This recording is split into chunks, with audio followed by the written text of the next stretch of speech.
नमस्कार, आप देख रहे हैं इंडिया टाइम 24 न्यूज़। आपके साथ मैं हूं प्रवीण। अगर आप भी मसल पेन से परेशान हैं, जॉइंट पेन से परेशान हैं, सर्जरी के बाद या फिर फ्रैक्चर के बाद आपका पेन नहीं जा रहा है, स्पाइनल को लेकर कोई आपको कन्फ्यूज़न है, कोई कॉम्प्लिकेशन है, तो आपको आज हमारी ये रिपोर्ट ज़रूर देखनी चाहिए। इस वक्त हम भगत चंद्रा हॉस्पिटल में फिजियोथेरेपी डिपार्टमेंट में मौजूद हैं और मेरे साथ फिजियोथेरेपिस्ट डॉक्टर मनोज मौजूद हैं। उनसे हम बात करेंगे और आपकी सारी कन्फ्यूजन दूर करने के लिए आज हम इनके पास पहुंचे हैं। सर, सबसे पहले तो बहुत बहुत स्वागत है आपका डॉक्टर मनोज। बहुत बहुत धन्यवाद। डॉक्टर मनोज, सबसे पहले तो हमारे दर्शकों को आप छोटा सा एक अपना परिचय दे दीजिए।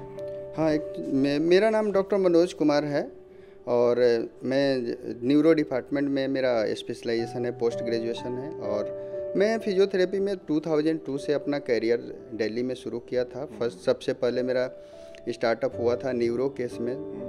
सेरिब्रल पार्सी से रिलेटेड एक ऑर्गेनाइजेशन था, उसमें मैं काम शुरू किया अपना और वहीं से अपनी जर्नी शुरू किया। 10 साल ऑर्फन डिसेबल बच्चों के साथ मैंने काम किया एज ए HOD। उसके बाद हमारा हॉस्पिटल सेटअप के तरफ मूव हुआ तो भगत चंद्रा से मैं अटैच हुआ और आज यहाँ भी लंबे समय से यहाँ हम 2008 से कंटिन्यूअस सर्विस इस हॉस्पिटल को दे रहे हैं और यहाँ मल्टीपल टाइप्स के पेशेंट्स के साथ में काम करता हूँ यहाँ। तो यानी 18-19 साल का लंबा अनुभव है। जी हाँ जी।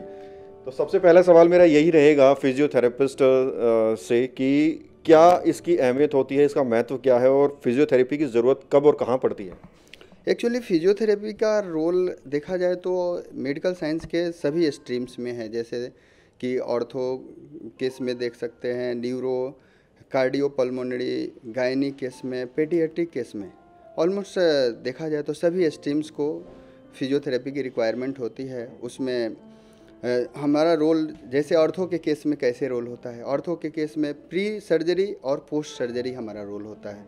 रिहेबिलिटेशन के लिए सर्जरी के बाद में जो उसके प्रॉपर फंक्शनिंग में जो लाना है वो फिजियोथेरेपी के माध्यम से ही पॉसिबल होता है और उसको 100% रेंज ऑफ मोशन को अचीव करने में फिजियोथेरेपी। इसके बाद न्यूरो केस में फिजियोथेरेपी का काफ़ी रोल है, जहाँ पे मेडिसिन का रोल कम हो जाता है धीरे धीरे न्यूरो केस में। जैसे बच्चों में जन्म के समय उनके ऑक्सीजन की कमी होने से उनके ब्रेन के कुछ सेल डेड हो जाते हैं और जैसा कि हमें पता है कि जो न्यूरॉन सेल्स हैं वो रीजनरेट नहीं होते हैं।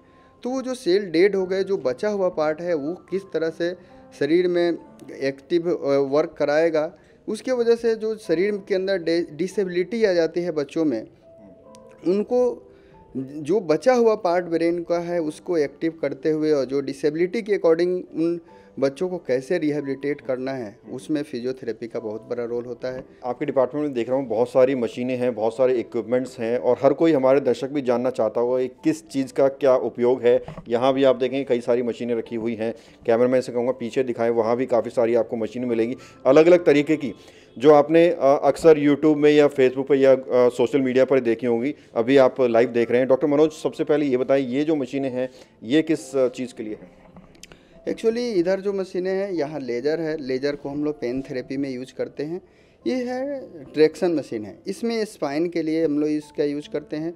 स्पाइनल नर्व कंप्रेशन जो होता है उसको रिलीज करने के लिए उसमें हम ये ट्रैक्शन मशीन का यूज करते हैं नॉर्मली। इधर जो है आगे देखें तो हमारा जो ये मशीनें हैं, स्पाइनल रिहेबिलिटेशन सेंटर के रूप में भी इस सेंटर को मैं यूज करता हूँ और यहाँ नॉर्मली जो स्पाइनल सर्जरी होती है उसके बाद जो रिहेबिलिटेशन का वर्क करते हैं, इसमें हमारा जो पैरेलल बार वॉकिंग के थ्रू उनको मोबिलाइजेशन के मूवमेंट की तरफ लेके आते हैं। ये हमारा स्टैंडिंग फ्रेम है, इलेक्ट्रॉनिक स्टैंडिंग फ्रेम है। सबसे पहले हम ग्रेजुअली ऑपरेशन के जस्ट बाद उनको स्टैंडिंग के थ्रू स्टार्ट करते हैं। पहले हम स्टैंडिंग फ्रेम पे स्टैंडिंग का प्रैक्टिस एवरीडे सम ग्रेजुअली टाइम बढ़ाते फिर जब स्टैंडिंग प्रॉपर होने लगती है तब फिर हम उनको पैरेलल बार पे लाके यहाँ पे मूवमेंट शुरू कराते हैं। फिर हम वॉकर पे शिफ्ट करते हैं और ग्रेजुअली पूरा एक प्रोसेस होता है जो फॉलो करना होता है। यहाँ पे स्टैंडिंग फ्रेम पे जब खड़े होने लगते हैं तो इसके बाद ये हमारा दूसरा स्टैंडिंग फ्रेम है। इस पे हम उनको लॉन्ग टर्म के लिए खड़ा करा के छोड़ते हैं और फिर ग्रेजुअली उनको मोबिलिटी पे शिफ्ट करते हैं। मनोज, ज़्यादा वक्त आपको नहीं लूँगा। इधर एक और मशीन मुझे दिख रही है, इसका आप एक बार इस्तेमाल बता दें। इसमें क्या कुछ यूज़ है इसका? ये एक्चुअली शॉर्ट वेव डायथर्मी है हमारा। ये जो हीटिंग थेरेपी के रूप में इसको यूज करते हैं। मैनेजमेंट में नॉर्मली इसका यूज होता है। अच्छा सर, ब्रेन हैमरेज के बारे में हमने सुना था, ब्रेन डैमेज के बारे में, उसके बाद भी सुनने में आया कि फिजियोथेरेपी उसमें भी ज़रूरत होती है। उसमें क्यों ज़रूरत होती है? वो तो दिमाग का हिस्सा है, दिमाग से जुड़ी हुई प्रॉब्लम है, तो उसमें ये कैसे काम आता है? जी, एक्चुअल में उसमें ब्रेन हेमरेज का जो केस होता है उसमें ब्रेन के अंदर कोई क्लॉट जमा हो जाता है। क्लॉट की वजह से ब्रेन के कुछ पार्ट्स डैमेज हो जाते हैं, जो कि हमारे बॉडी के पार्ट्स को, हैंड्स, पैर, हाथ, ये सबको चलाने में मदद करते हैं। तो वहाँ से जब क्लॉट की वजह से उनकी फंक्शनिंग कम हो जाती है तो वो एक साइड पैरालाइज हो जाता है, लेफ्ट या राइट। उसके बाद फिर फिजियोथेरेपी के द्वारा हम उनको रिहेबिलिटेट करते हैं और रिहेबिलिटेशन के थ्रू फिर उनको मोबिलिटी पे लाते हैं। एक्सरसाइज के थ्रू उनके ब्रेन को री एजुकेट किया जाता है जो पार्ट बचा हुआ है, और फिर स्ट्रेनिंग करके धीरे धीरे उनको फिर गेट ट्रेनिंग पे लाते हैं। गेट ट्रेनिंग के द्वारा हमारा ये पैरेलल बार है, इसको हम लोग गेट ट्रेनिंग में नॉर्मली यूज करते हैं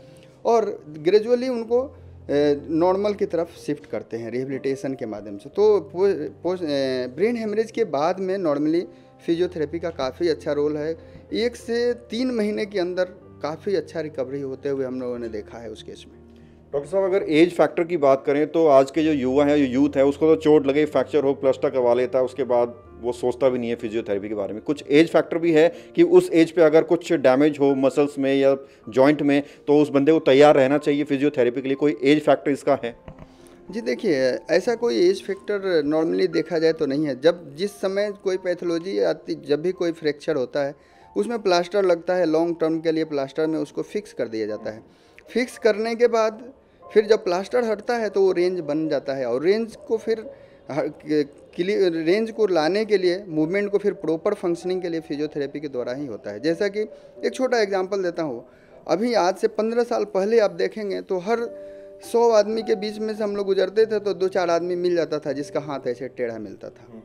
लेकिन आज कहीं भी मुझे नहीं लगता है कि रेयरेस्ट ऑफ द रेयर कोई पर्सन दिखाई देता है, चूँकि ये फिजियोथेरेपी की वजह से ही ये पॉसिबल हुआ कि जैसे पैर की सर्जरी होती है उसके भी फुल रेंज लाने में फिजियोथेरेपी का रोल होता है। किसी भी तरह का फ्रैक्चर के बाद फिजियोथेरेपी का बहुत बड़ा रोल है। डॉक्टर साहब, अब एक मुख्य सवाल पे आ जाते हैं, जो देख रहे हैं वो भी जानना चाहते होंगे, कितना अफोर्डेबल है ये फिजियोथेरेपी? क्योंकि कुछ लोग तो सोचते हैं कि यार खर्चा आएगा प्राइवेट हॉस्पिटल में, क्या करूँगा जाके, ये सोच के जो है बैक मार जाते हैं। लेकिन अगर अफोर्डेबल अगर है तो आप हमारे दर्शकों को बताएं, ताकि जो ये सोचते हैं कि ना जाएं, पैसा खर्चा होगा, वो आए यहाँ पर। देखिए, अफोर्डेबल की बात है तो मुझे नहीं लगता है कि बहुत कॉस्टली ट्रीटमेंट है ये। इसमें लगता है कि हाँ, हमें 15 दिन 2 हफ्ते का थेरेपी लेना है, कभी कभार 1 महीना चल जाता है, मान लेते हैं लॉन्ग टर्म थेरेपी जाती है। लेकिन एक तरह से कंपेयर करें तो किसी पेशेंट को यदि एडमिट होता है हॉस्पिटल में, 1 दिन एडमिट होकर निकलता है तो उसका कम से कम 10-15 हज़ार बिल बन जाता है। और फिजियोथेरेपी में यदि 1 महीना फिजियोथेरेपी सेंटर में जाके कोई कराता है तो 15 हज़ार का बिल बनता है। तो वो साइकोलॉजी थोड़ी सी लोगों की है कि ये महंगा है, लेकिन मेरे हिसाब से महंगा नहीं है, चूँकि डॉक्टर जो है उनके साथ कम से कम हाफ एन आवर 1 आवर एक पेशेंट पे देता है। इसके जो एक आखिरी सवाल डॉक्टर मनोज, जब डॉक्टर के पास जाते हैं, कुछ भी परेशानी होती है, ब्रेन हैमरेज की समस्या हो या जॉइंट से संबंधित समस्या हो, प्लास्टर चढ़ना हो या कुछ भी हो, जो आपने बताई हैं बीमारियाँ जहाँ ज़रूरत होती है फिजियोथेरेपी की, डॉक्टर्स क्यों नहीं सजेस्ट करते हैं? जब कोई प्लास्टर चढ़ाता है तो वो क्यों नहीं कहता है, कोई ऑपरेशन करता है तो वो भी नहीं कहता है कि फिजियोथेरेपी चाहिए आपको? जी देखिए, नॉर्मली ये होता है, डॉक्टर को ये लगता है कि पेशेंट ऑलरेडी बहुत पैसा खर्च कर चुका है और फिर हम फिजियोथेरेपिस्ट के पास में भेजूंगा तो इनके डेली बेसिस पे फिर पैसे खर्च होंगे। और पेशेंट का साइकोलॉजी होता है कि कितना पैसा, अब इतना तो सर लग गया है, और लोगों के अंदर फाइनेंशियली लोग इतने स्ट्रॉन्ग नहीं है इस सोसाइटी में, जिनको डॉक्टर को भी लगता है कि यार इससे इनको मैं सिखा देता हूँ फिर अपने आप कर लेंगे तो फिजियो। लेकिन उस समय उसमें कभी कभार टेक्निकली जो है वो जो पेशेंट है उसको फॉलो नहीं कर पाते हैं, जिसके वजह से रिजल्ट जो है 100% नहीं मिलता है। हालांकि पहले के तुलना में अभी सभी डॉक्टर इसमें भी फेथ रख रहे हैं और फिजियोथेरेपी के लिए एडवाइस कर रहे हैं। मैं किसी को शिकायत नहीं करूंगा किसी डॉक्टर को, लेकिन हाँ, पहले ये चीज़ें थी, लेकिन डॉक्टर साहब लोग, डॉक्टर जो हैं उनके भी फेथ अब बढ़े हैं कि नहीं, इस हमारे ट्रीटमेंट के बाद अब ये एंड हो गया, इसके बाद जो भी होगा फिजियोथेरेपिस्ट से ही होगा, और वो ऑनेस्टली वो भेजते हैं। बात करने के लिए बहुत बहुत शुक्रिया। धन्यवाद। तो ये थे मेरे साथ डॉक्टर मनोज, फिजियोथेरेपिस्ट, जिन्होंने तमाम ऐसी जानकारियां दी जो शायद आपको ना पता हो, तमाम ऐसी चीज़ें आपको समझने को मिली होंगी फिजियोथेरेपिस्ट के बारे में जो शायद आपको ना पता हो। और ये तमाम चीज़ें जो आपने यहाँ पर देखी, जो मशीनें देखी, जो इक्विपमेंट्स देखे, इनका क्या महत्व है, कैसे इनका उपयोग किया जाता है, क्यों उपयोग किया जाता है, कब इसकी ज़रूरत होती है, ये सभी जानकारियाँ डॉक्टर मनोज ने दी हैं। कैमरा जर्नलिस्ट नीरज के साथ Praveen, India Time 24 News. Thank you. खबरों से खबरदार रहने के लिए चैनल को सब्सक्राइब करें और प्रेस करें बेल आइकन।